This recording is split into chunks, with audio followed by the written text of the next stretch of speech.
जैन प्रेरक कहानियां जो सिखाती हैं जीने की कला। आज की कहानी है सेवा से सुधरे भाव और भव। 6 मित्र थे। उनके बीच अगाध प्रेम और घनिष्ठ मित्रता थी। औरों की सेवा करने के लिए वे सदा तैयार रहते थे। एक बार वे जंगल के रास्ते से हंसी मजाक करते हुए जा रहे थे। तभी उनकी नजर एक संत पर पड़ी जो ध्यान में स्थित होकर खड़े खड़े साधना कर रहे थे। 6 मित्रों के भीतर उन्हें प्रणाम करने की इच्छा जगी। वे संत के पास गए और उन्हें जैसे ही प्रणाम किया, वे देखकर दंग रह गए कि संत कुष्ठ रोग से ग्रस्त हैं। पूरे शरीर से खून और गंदगी निकल रही है। चमड़ी खराब हो गई है और उस पर मक्खियां भिनभिना रही हैं।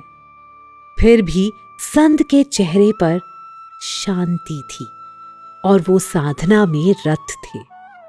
ये देखकर 6 मित्र आश्चर्यचकित थे कि इतनी भयंकर व्याधि में भी पूर्ण समाधि।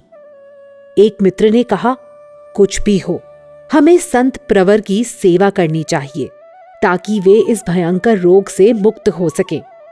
एक मित्र तो वैद्य का पुत्र था।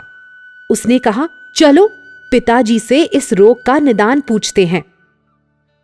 उसके पिता ने कहा, रोग का निदान तो हो सकता है, पर है बड़ा मुश्किल काम। मित्रों ने कहा, जो भी हो, हम ये काम कर रहेंगे। वैद्य जी ने कुछ दुर्लभ चीजें लाने और उसे लगाने की विधि समझा दी। उन मित्रों ने दिन रात एक करके वे चीजें एकत्रित की और वापस जाकर संत की सेवा करने लगे। 3 दिन तक लगातार उपचार के बाद संत का रोग लगभग दूर हो गया। युवकों की सेवा भावना देखकर संत बेहद प्रसन्न हुए। सेवा भावना और संत के आशीर्वाद से चमत्कारी परिणाम आया। चमत्कार ये हुआ कि सारे युवकों की भवगति सुधर गई। वे 6 मित्र अगले जन्म में तीर्थंकर ऋषभदेव, चक्रवर्ती भरत, भगवान बाहुबली, महासती ब्राह्मी, महासती सुंदरी और राजा श्रेयंस कुमार बने। इस कहानी से हमें ये सीख मिलती है कि जब भी हमें संतों की सेवा करने का अवसर मिले तो तुरंत तैयार रहना चाहिए। संत सेवा से भाव और भव दोनों सुधर जाते हैं।